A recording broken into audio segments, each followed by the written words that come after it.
Welcome to Rayalaseema academy online classes Nandyal.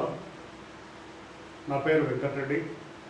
Right, ఈరోజు మనం ఏనుగు మన చరిత్ర, సంస్కృతి, వారసత్వం అనే సబ్జెక్ట్ మీద చర్చ సాగిద్దాం.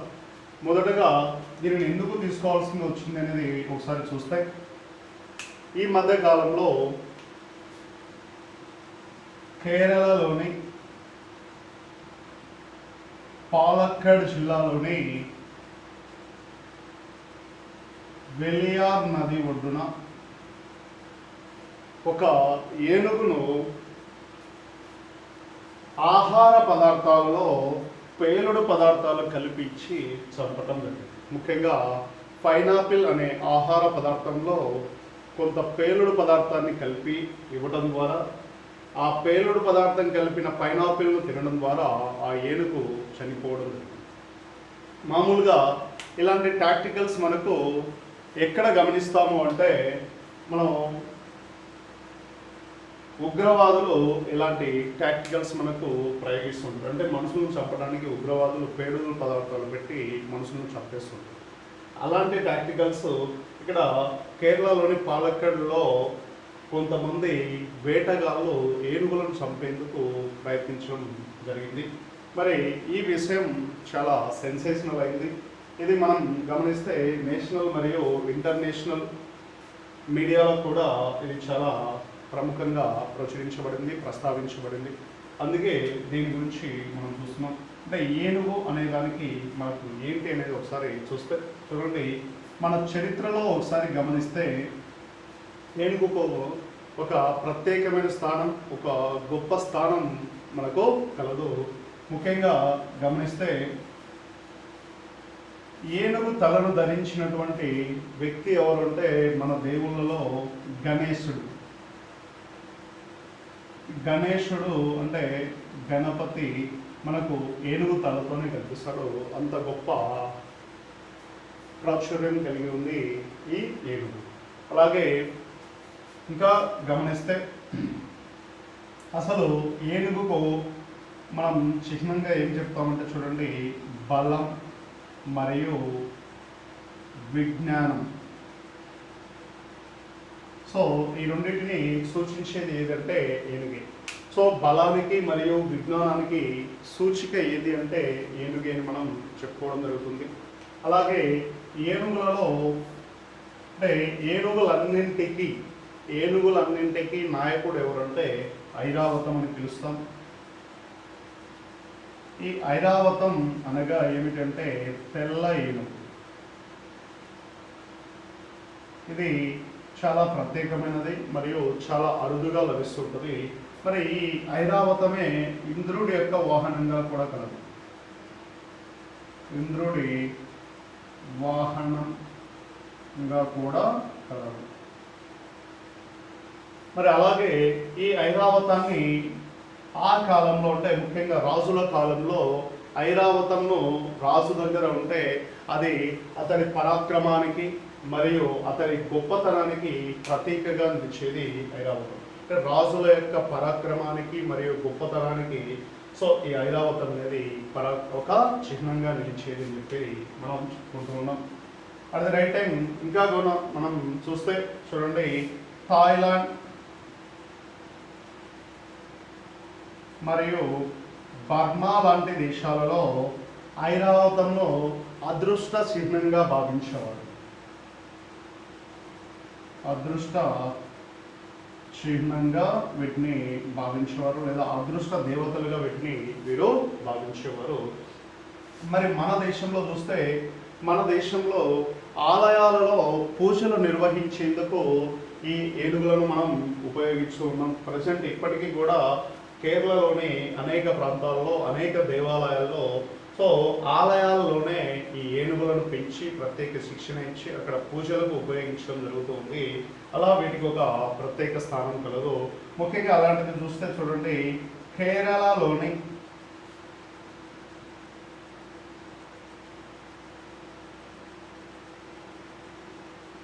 గురువాయూర్ కేశవన్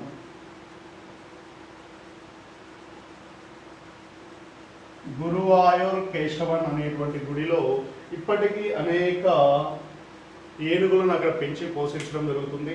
అలాగే ఆ గుడి ఏనుగులకు ప్రసిద్ధి చెందినదిగా కూడా మనం చెప్పుకుంటాం. ఆ గుడిలో ఉత్సవాలని కూడా లేదా పూజలు కూడా ఏనుగుల ద్వారానే నిర్వహించబడతాయి. సో అలా అంటే ఆలయాలలో ఏనుగులను పెంచేటువంటి ప్రసిద్ధమైన గుడి ఏదంటే గురువాయూర్ కేశవన్ కేరళ అని చెప్పి తెలుస్తున్నాం. అలాగే మనం శ్రీలంకను తీసుకుంటే ఈ శ్రీలంకలో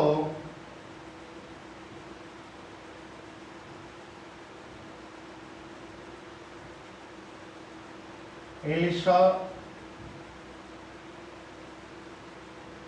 పెరిహేరా అనేటువంటి ఉత్సవం లేదా దీన్నే పండగ అని పిలుస్తాం.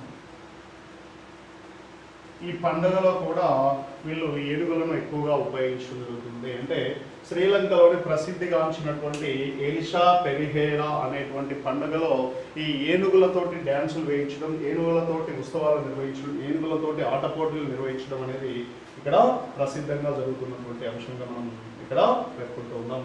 ఇలా మనం వీటికి సంబంధించిన అంశాలను మనం చరిత్రపరంగా చూసుకుంటే ఇలా చెప్పుకుంటూ రావచ్చు. అలాగే మనం గమనించండి, మధ్యయుగ భారతదేశ చరిత్రకు వచ్చేసరికి మనం చూస్తే గజ బలం అనేది మనకు బాగా కనిపించేది, లేదా గజ దళం అని పిలిచారు, గజ దళం అని పిలిచేవారు. సో ఈ గజ దళం లేదా గజ బలం అంటే ఏనుగుల యొక్క బలం ఎక్కువగా ఏ రాజుకైతే ఉంటుందో ఆ రాజే యుద్ధాలలో గెలుపు ఓటములను చవిచూసేవాడు. అంటే తక్కువ ఏనుగులను కలిగిన వాడు ఓడిపోయేవాడు, ఎక్కువ ఏనుగులను కలిగేవాడు గెలిచేవాడు. అలాగే ఈ చరిత్రలోనే మనం చూస్తే కనుక అనేక పెద్ద పెద్ద కట్టడాలను కట్టడానికి ఏనుగులను వాళ్ళు ఉపయోగించుకునేవారు. అంటే పెద్ద పెద్ద రాళ్లను లేదా పెద్ద పెద్ద గుండ్లను ఎత్తడానికి లేదా పైకి తీసుకెళ్ళడానికి వీళ్ళ రవాణా కోసం ఎక్కువగా ఏనుగులను ఉపయోగించేవారు రాజుల కాలంలో. సో నిర్మాణాలు నిర్మించేందుకు పెద్ద పెద్ద రాళ్లను రవాణా చేయడం కోసం ఏనుగులనే ఉపయోగించేవారు. అలాగే రాజులు ఇతర దేశాల మీద దాడులు చేసినప్పుడు అక్కడ లభించినటువంటి అపారమైన ధన సంపదలను మొత్తం రవాణా చేయడం కోసం కూడా వాళ్ళు ఈ ఏనుగులను ఎక్కువగా ఉపయోగించేవారు. సో ఈ విధంగా చరిత్రలో మనకు ఏనుగుకు ఒక చరిత్ర కలిగి ఉంది. ఆ ఏనుగు మనతో మమేకమై ఉంది. అలాంటి ఏనుగులనే కేరళలోని పాలక్కల్లోని వెలియార్ నది ఒడ్డున వాళ్ళు అతి కిరాతకంగా చంపడం జరిగింది. మరి ఈ పాలక్కడ్ వెలియార్ నదికి దగ్గరగా అంటే ఆ ఏనుగు చనిపోయిన ప్రాంతం ఏ నేషనల్ పార్కుకు దగ్గరగా ఉందంటే చూడండి, సైలెంట్ వ్యాలీ నేషనల్ పార్కుకు ఇది దగ్గరగా కలదు అని చెప్పి మనం గుర్తుంచుకోవాలి.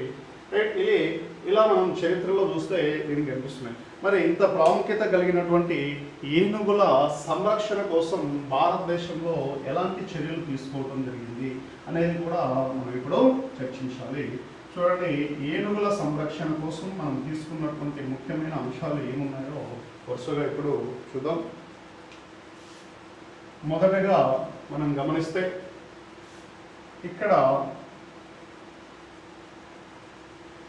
వన్యప్రాణి సంరక్షణ అనేటువంటి దాని గురించి చూడాలి.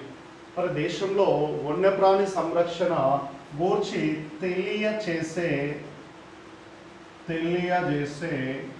ఆర్టికల్స్ ఏమున్నాయి అనేది చూస్తే ఈ ఆర్టికల్స్ చూడండి, 48A మరియు 51Aలు మనకు ఈ రెండు ఆర్టికల్స్ వన్యప్రాణి సంరక్షణ గురించి మనకు మన కాన్స్టిట్యూషన్లో తెలియచేయను. అంటే మన రాజ్యాంగంలో వన్యప్రాణి సంరక్షణ గురించి తెలియజేసే ఆర్టికల్స్ ఏవైతే 48A మరియు 51A అనేది మనం ఇక్కడ గుర్తుంచుకోవాలి. అండ్ ఇంకా మనం కనుక గమనిస్తే మరి దాని తర్వాత మనకు వన్యప్రాణి సంరక్షణ గురించి చూస్తే 1972వ సంవత్సరంలో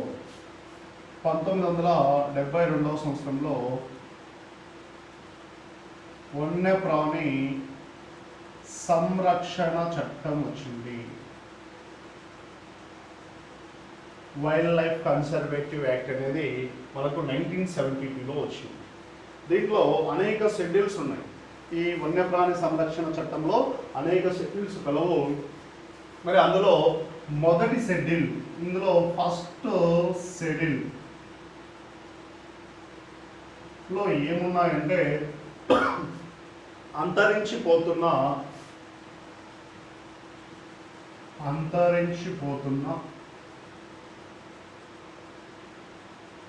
జీవజాతులను చేర్చారు, జీవజాతులను చేర్చారు. సో అంతరించిపోతున్న జీవజాతులను దీంట్లో చేర్చడం జరిగింది. అది మనం ప్రముఖంగా ఇక్కడ గుర్తుంచుకోవాలి.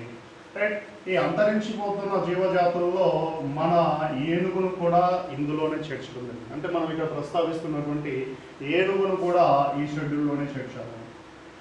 ఈ షెడ్యూల్లో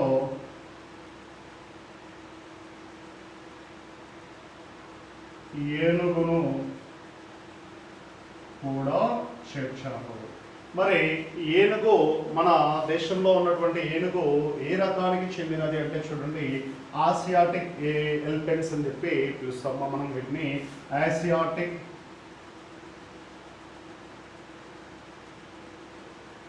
ఎలిఫెంట్స్ అని పిలుస్తాం. ఈ ఏసియాటిక్ ఎలిఫెంట్స్ అనేవి అంతరించిపోయే దశకు చేరుకున్నవి. వాటిని సంరక్షించాలని 1972 వన్యప్రాణి సంరక్షణ చట్టం ఫస్ట్ షెడ్యూల్లో వీటి గురించి మనం పేర్కొనడం జరిగింది. మరి ఇలా పేర్కొనడం ద్వారా వీటి యొక్క వేటను, అక్రమ రవాణాను నిషేధించడం జరిగింది. వేట మరియు అక్రమ వ్యాపారాన్ని నిషేధించడం జరిగింది. దీని ప్రకారం అంటే 1972 వన్యప్రాణి సంరక్షణ చట్టం ప్రకారం ఏనుగుల యొక్క వేట మరియు అక్రమ వ్యాపారం అనేది నిషేధించబడినది అని మనం ఇక్కడ గుర్తుంచుకోవాలి. వేట మరియు అక్రమ వ్యాపారం అనేది నిషేధించబడినది అనే అంశాన్ని మనం ఇక్కడ గుర్తుంచుకోవాలి. రైట్. ఇంకా మనం గమనిస్తే ఎట్టు పరిస్థితుల్లో కూడా వీటిని మనం చంపకూడదు. అంటే మానవుడు అనేవాడు ఎవడైనా సరే ఈ ఏనుగులను ఎటువంటి పరిస్థితుల్లో కూడా చంపకూడదు. మానవ ప్రాణానికి హాని కలిగించే పరిస్థితులు ఉంటే తప్ప ఏనుగులను ఇక్కడ చంపకూడదు అనేది 1972 చట్టం మనకు చెప్తూ ఉంది. సో మన ప్రాణానికి హాని కలిగే పరిస్థితులు ఉంటే తప్పనిసరి అయితే తప్ప వాటిని చంపకూడదు. ఒకవేళ చంపితే అది శిక్షార్హం అవుతుంది అని చెప్పేసి 1972 చట్టం మనకు చెప్పడం జరిగింది. మరి ఈ చట్టం ప్రకారమే 1992 ఫిబ్రవరి 10వ తారీఖున ప్రాజెక్ట్ ఎలిఫెంట్ అనే దాన్ని ప్రవేశపెట్టడం జరిగింది.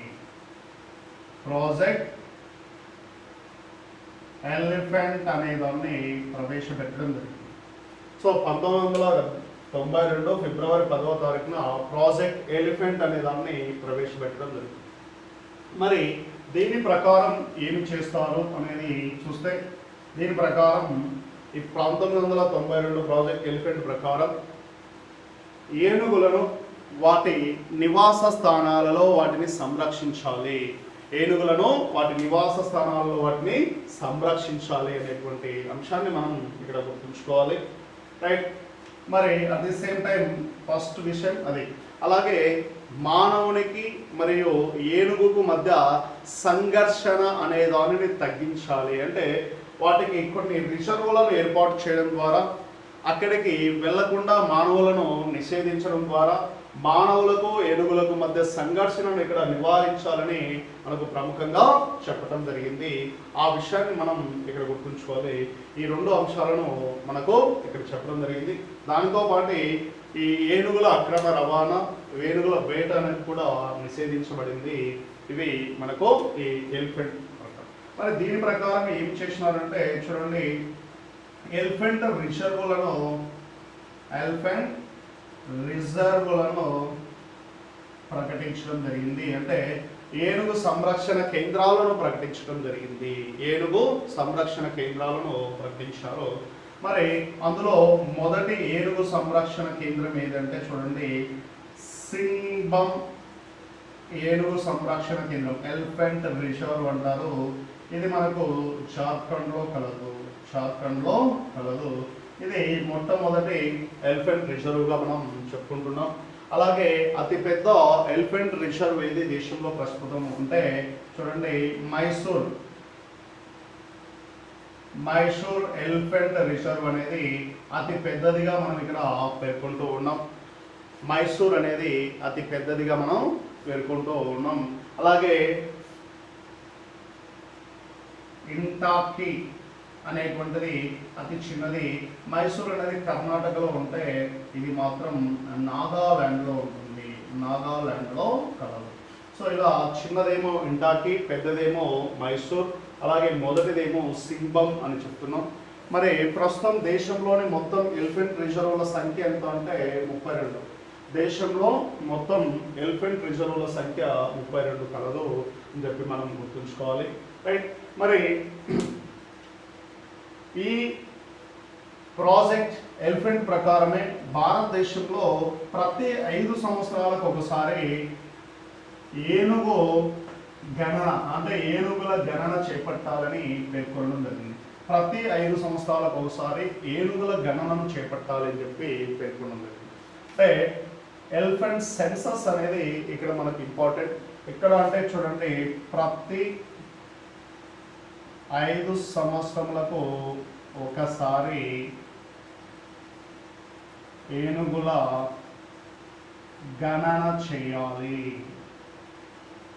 మరి రైట్, ఓకే. మరి చివరగా మనకు ఎప్పుడు చేసినారంటే చూడండి, 2017లో మనకి ఏనుగుల గణన చేపట్టడం జరిగింది. 2017లో ఏనుగుల గణనను చేపట్టడం జరిగింది. మరి ఏ పద్ధతి ప్రకారం చేశారు? ఏ పద్ధతి ప్రకారం మనకు ఇక్కడ ఏనుగుల గణనను చేపట్టడం జరిగింది అంటే చూడండి, సింపుల్గా డైరెక్ట్ బ్లాక్ కౌంట్ మెథడ్ అని పిలుస్తాం. Direct block count method, direct block count method. So ఈ పద్ధతిలో వీళ్ళు చేయడం జరిగింది. మరి ఎవరు చేసినారు అంటే ministry of environment, forest and climate change. Ministry of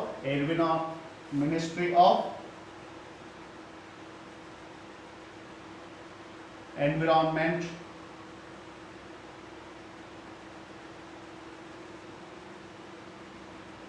forest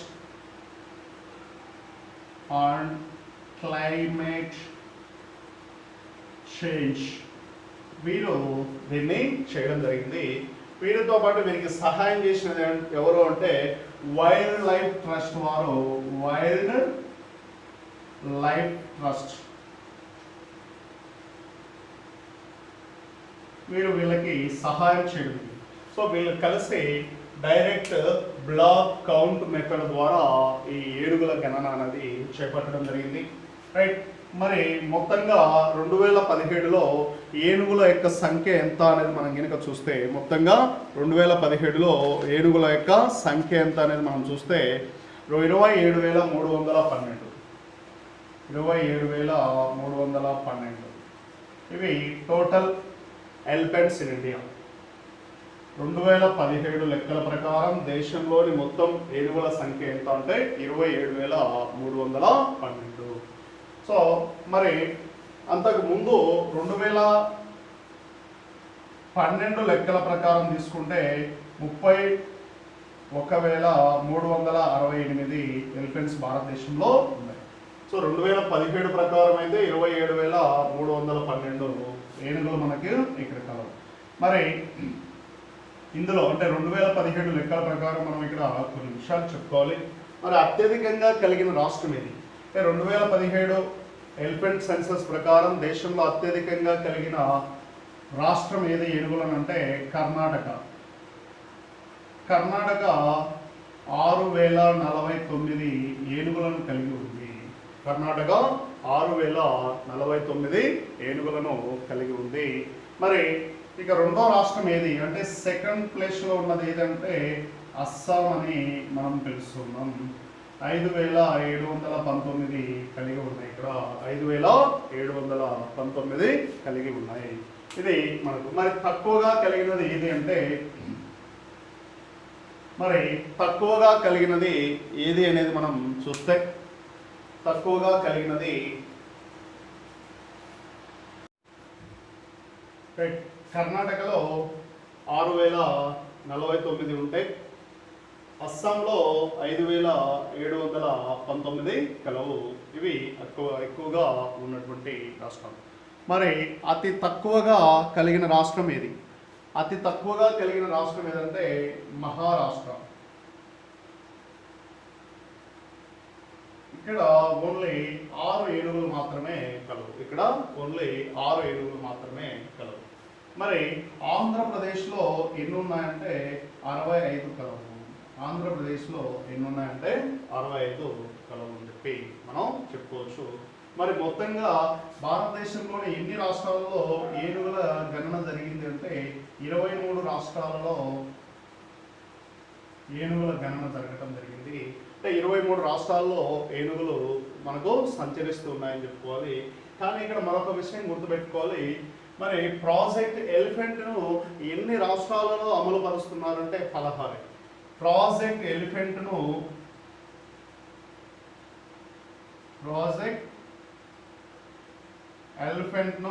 ఎన్ని రాష్ట్రాల్లో అమలు పరుస్తున్నారంటే 16 రాష్ట్రాల్లో మాత్రమే అమలు పరుస్తున్నారు. కానీ పులుల గణన ఎన్ని రాష్ట్రాల్లో జరిగింది అంటే కనుక 23 రాష్ట్రాల్లో పులుల గణన జరగడం జరిగింది.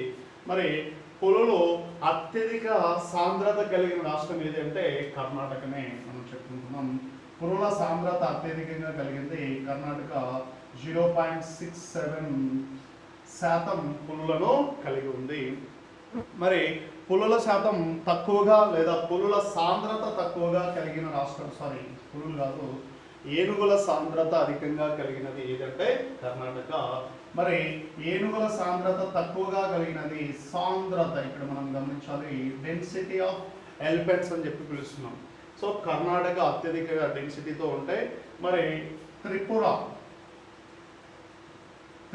జస్ట్ ఓన్లీ 0.10% మాత్రమే 0.10% మాత్రమే ఏనుగుల సాంద్రతను కలిగి ఉంది అని చెప్పి మనం చెప్పుకోవచ్చు. సో ఈ విధంగా మనం ఏనుగులకు సంబంధించినటువంటి అంశాలను మనం ఈ 2017 సెన్సస్ ప్రకారం చెప్పుకోవడం జరిగింది. మరి ఇంకా చూస్తే ఏనుగులకు సంబంధించినటువంటి అంశాలను ఇంకా ఏమైనా ఉన్నాయంటే చూడండి. ఏనుగుల సంరక్షణపై అవగాహన కల్పించేందుకు 2003వ సంవత్సరంలో హాతీ మేరీ సాతి అనేటువంటి క్యాంపెయిన్ను అంటే ప్రచార కార్యక్రమాన్ని మనం ప్రారంభించడం జరిగింది. సో 2003లో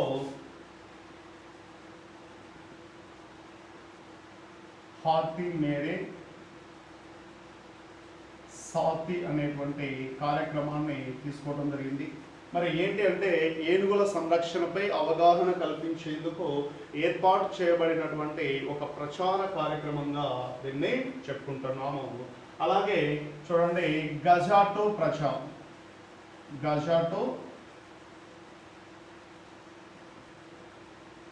ప్రజ అనేటువంటి కార్యక్రమాన్ని కూడా ఏనుగుల సంరక్షణ కొరకే, ఏనుగుల సంరక్షణపై అవగాహన కల్పించేందుకు ఏర్పాటు చేయడం జరిగింది అనేది మనం గమనించాలి. అలాగే దేశంలో ఏనుగులను అధికంగా కలిగినటువంటి నేషనల్ పార్క్ ఏదంటే పెరియార్ నేషనల్ పార్క్. ఇది మనకు కేరళలో కలదు. కేరళలో ఉన్నటువంటి పెరియార్ నేషనల్ పార్క్ దేశంలోనే అత్యధిక సంఖ్యలో ఏనుగులను కలిగిన నేషనల్ పార్కుగా దీన్ని మనం పేర్కొంటూ ఉన్నాం.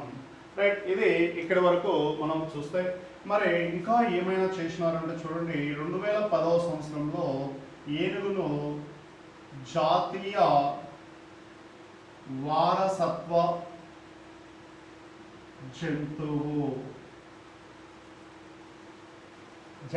వారసత్వ జంతువుగా దీన్ని ప్రకటించడం జరిగింది 2010లో అని చెప్పి చెప్పుకుంటున్నాం. మరి ఇంకా చూస్తే 1997లో మైక్ అనే ప్రోగ్రాం, మైక్ అనే ప్రోగ్రాంను ఏనుగుల సంరక్షణపై తీసుకురావటం జరిగింది. అంటే ఏనుగుల సంరక్షణ కొరకు ఇంటర్నేషనల్ లెవెల్లో మైక్ అనే ప్రోగ్రాంను తీసుకురావటం జరిగింది. ఇది ఆసియా నుంచి ఆఫ్రికా వరకు గల వివిధ దేశాల్లో, ఆసియా మరియు ఆఫ్రికా ఖండాల్లో గల వివిధ దేశాల్లో ఏనుగుల అక్రమ రవాణా మరియు అక్రమ వ్యాపారం గురించి నిఘు ఉంచేందుకు ఏర్పాటు చేయబడినటువంటి ప్రోగ్రామ్గా దీన్ని చెప్పుకుంటున్నాం. అంటే ఏనుగుల యొక్క అక్రమ రవాణా అక్రమ వ్యాపారం పైన నిఘు ఏర్పాటు చేసేందుకు దీన్ని ఏర్పాటు చేయడం జరిగింది. సో ఏంటి అంటే చూడండి, monitoring for illegal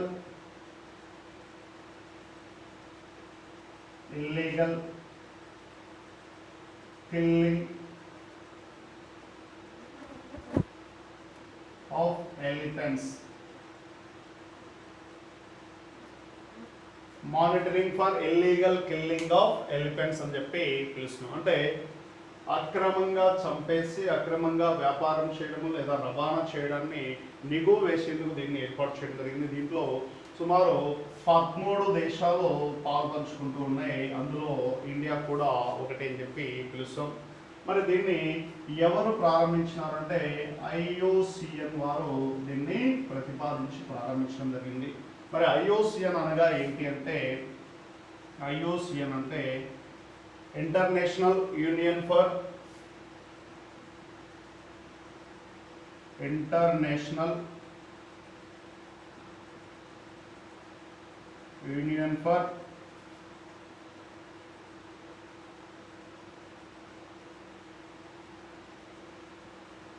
conservation of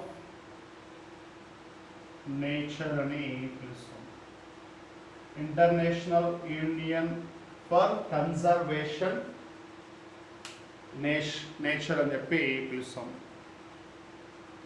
international union for conservation of nature అని చెప్పి దీన్ని పిలుస్తున్నాం. IUCN అంటున్నాం. International union for conservation of nature అని చెప్పి పిలుస్తూ ఉన్నాం. దీని యొక్క హెడ్ క్వార్టర్ ఎక్కడుంది? HQ అంటాము. హెడ్ క్వార్టర్ ఎక్కడుందంటే గ్లాండ్లో ఉంది. మరి గ్లాండ్ ఎక్కడుందంటే స్విట్జర్లాండ్లో కలదు. స్విట్జర్లాండ్లోని గ్లాండ్లో దీని యొక్క హెడ్ క్వార్టర్ కలదు. మరి మన దేశంలో దీని యొక్క బ్రాంచ్ ఎక్కడ ఉంది అంటే కనుక న్యూఢిల్లీలో కలదు. మన దేశంలో అయితే దీని ఆఫీసు న్యూఢిల్లీలో కలదు అని చెప్పి పిలుస్తున్నాం. సో ఇది మనకు ఏనుగుల మరియు వాటికి సంబంధించిన అంశాలు. మరి ఇంకా చూస్తే ఏనుగుల సంరక్షణపై అవగాహన కల్పించేందుకు నేపాల్లోని ఏనుగుల సంరక్షణపై అవగాహన కల్పించేందుకు నేపాల్లోని చిత్వాన్ నేషనల్ పార్కులో ఏనుగుల అందాల పోటీలను నిర్వహించడం జరుగుతుంది. ఇది మనం బాగా గుర్తుంచుకోవాలి. ఎక్కడ అంటే నేపాల్ చూడండి, నేపాల్లో చిత్వాన్ నేషనల్ పార్క్లో, ఈ చిత్వాన్ నేషనల్ పార్క్లో ఏనుగుల సంరక్షణపై అవగాహన కల్పించేందుకు ఏనుగుల యొక్క అందాల పోటీలను నిర్వహించడం జరుగుతుంది. ఏనుగుల యొక్క అందాల పోటీలను ఇక్కడ నిర్వహించడం జరుగుతుంది అనే అంశాన్ని మనం ఇక్కడ గుర్తుంచుకోవాలి. దట్ ఈస్ మనకు ఇక్కడ. మరి ఇంకా చూస్తే భారతదేశంలో ఏనుగుల సంరక్షణపై ఏర్పాటు చేయబడిన టాస్క్ ఫోర్స్ ఏది అంటారు? టాస్క్ ఫోర్స్ మనం గమనిస్తే మహేష్